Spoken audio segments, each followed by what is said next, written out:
नमस्कार विद्यार्थी मित्रांनो, मी पी एस पाटील, विषय भूगोल, महाराजा सयाजीराव गायकवाड कनिष्ठ महाविद्यालय मालेगाव कॅम्प, मालेगाव, नाशिक.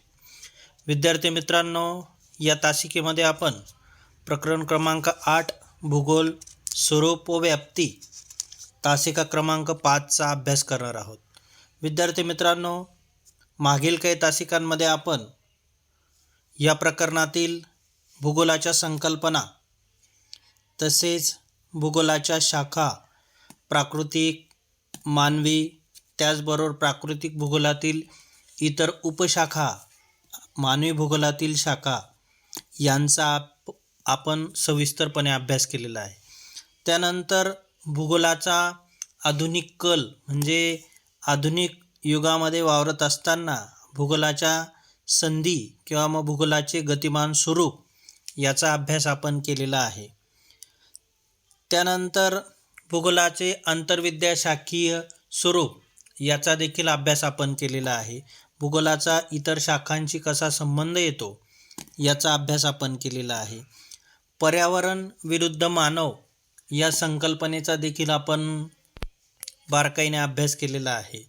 त्याच्यानंतर आता या तासिकेमध्ये आपण भारताचा संपूर्ण अभ्यास विरुद्ध भारतातील फक्त शेतीचा अभ्यास या मुद्द्याचा अभ्यास करणार आहोत.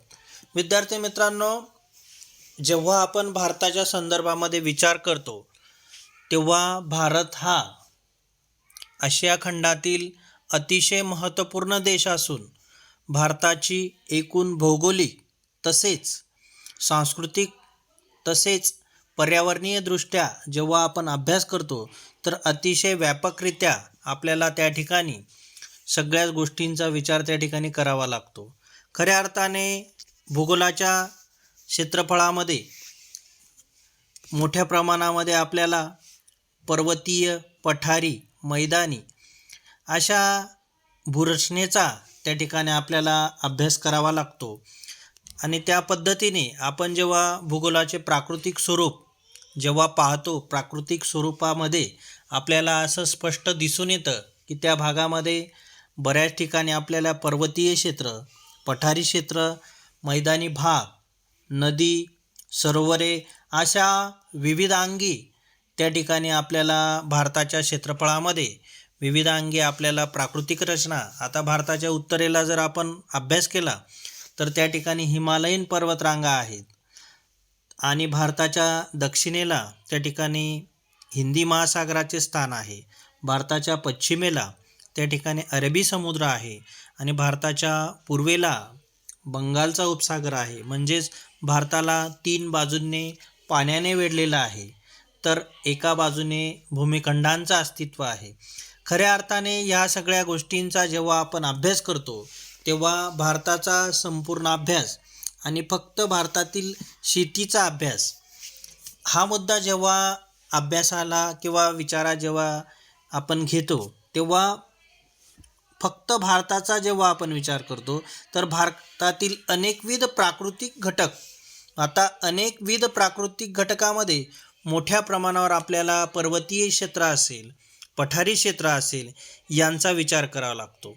आता मोठ्या प्रमाणावर विचार करावा लागतो याचा अर्थ काय की प्राकृतिक घटकांचा लोकसंख्येवर होणारा प्रभाव आणि त्यामुळे लोकसंख्येची एकूण जीवनशैली, तेथील मानवाने साधलेली विकासाची संधी आणि पर्यावरणीय समस्या किंवा भौगोलिक अडथळ्यांमुळे विकासातील अडथळे या सगळ्यांचा समग्र दृष्टिकोन लक्षात घ्यावा लागतो. आता त्या मुद्द्यामध्ये स्पष्टपणे त्या ठिकाणी दिलेलं आहे की प्राकृतिक घटकांचा तेथील लोकसंख्येवर प्रभाव पडतो. मग आता प्राकृतिक प्राकृतिक घटक जे असतील, प्राकृतिक घटकांमध्ये प्राकृतिक रचना असेल, भूपृष्ठ रचना असेल. आता भूपृष्ठ रचनेचा जर आपण अभ्यास केला तर भारताच्या उत्तरेला असलेली हिमालयीन पर्वतरांग असेल किंवा मध्य भारतातील मैदानी क्षेत्र असेल, पूर्व भारतातील पर्वतीय प्रदेश असतील, या भागामध्ये आपल्याला वेगवेगळ्या ठिकाणी प्राकृतिक रचनेच्या संदर्भामध्ये आपल्याला विखुरित स्वरूपाचं आणि वेगवेगळ्या स्वरूपाच्या भूरचना आपल्याला दिसून येतात. आता प्राकृतिक रचनेमध्ये जर त्या ठिकाणी अति उंच पर्वतरांगा असतील तर अर्थातच त्या ठिकाणी पर्वतीय क्षेत्र आहे. मग या पर्वतीय क्षेत्रामध्ये त्या ठिकाणी मानव आपले वसतिस्थान त्या ठिकाणी निर्माण करू शकत नाही. निर्माण जरी केले तरी देखील मैदानी किंवा पठारी भागाप्रमाणे त्या ठिकाणी आपला विकास तो साधू शकत नाही. अशा पद्धतीने त्या ठिकाणी प्राकृतिक घटकांचा त्या ठिकाणी प्रभाव पडतो. आता पर्यावरणीय समस्यांमुळे किंवा भौगोलिक अडथळ्यांमुळे विकासातील अडथळे या सगळ्यांचा समग्र दृष्टिकोन लक्षात घ्यावा लागतो. आता पर्यावरणीय समस्या त्या ठिकाणी पर्जन्यमान असेल, तापमान असेल, प्राकृतिक रचना असेल, स्थान असेल, मैदाने असतील, या सगळ्यांचा त्या ठिकाणी मोठ्या प्रमाणावर लोकसंख्येवर तसेच एकूणच सांस्कृतिक पर्यावरणावर त्याचा परिणाम होतो. त्याच्यानंतर भारताच्या संपूर्ण अभ्यासात भारताची प्राकृतिक रचना, स्थान, पर्वतीय प्रदेश, मैदाने, पठारे, किनारपट्टीचा प्रदेश आणि बेटे यांचा समावेश होतो.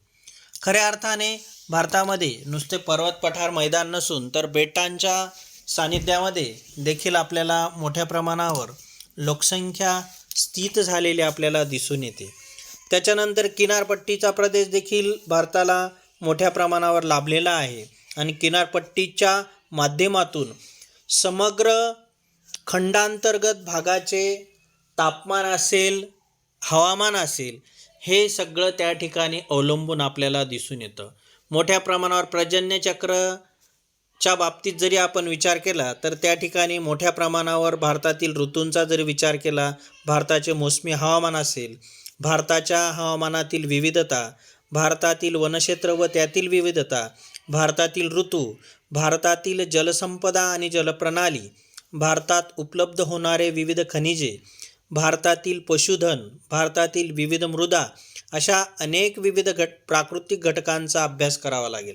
आता भारत एक देश आहे आणि भारतामध्ये विविध घटक राज्यांच्या माध्यमातून जरी वेगवेगळ्या राजकीय सीमा जरी असतील तर भारतामध्ये विविधतेमध्ये एकता आहे, हे सगळ्यांना आपल्याला माहिती आहे.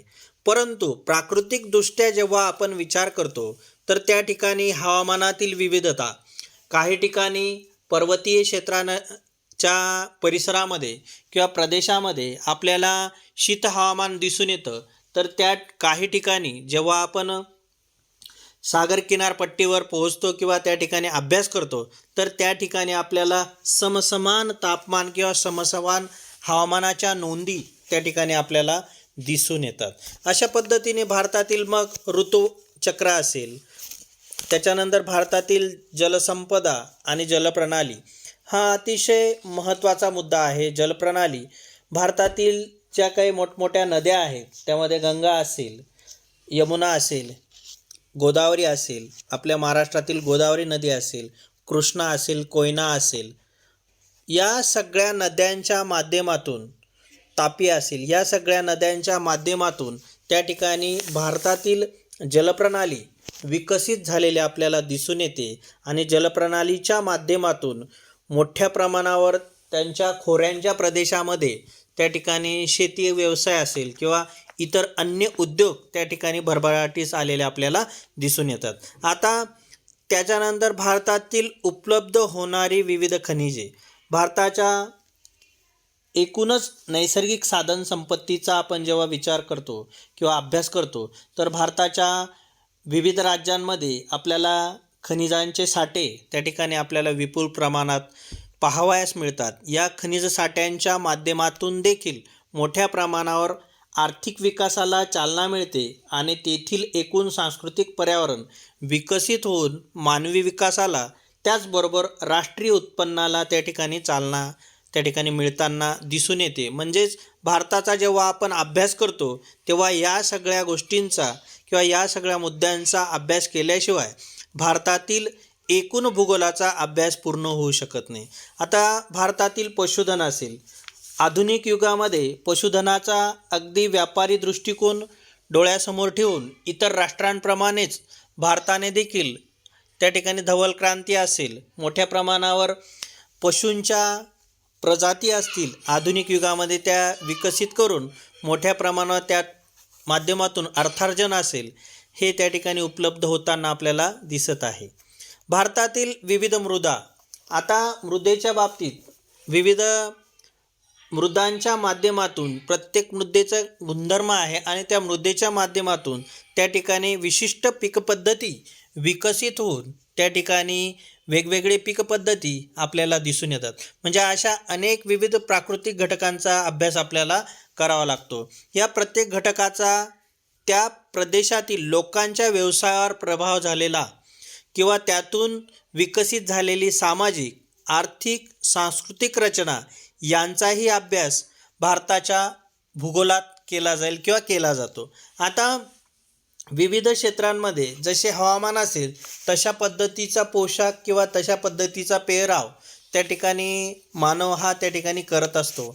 या सगळ्या मुद्द्यांच्या आधारे तेथील आर्थिक, सांस्कृतिक यांचाही अभ्यास त्या ठिकाणी करावा लागतो. याचबरोबर भारताचे भौगोलिक पर्यावरण आणि मानवी क्रिया यांच्या आंतरसंबंधातून निर्माण झालेले पर्यावरणविषयक व भौगोलिक समस्यांचा आढावाही भारताच्या भूगोलाच्या अभ्यासात करावा लागतो किंवा करावा लागेल.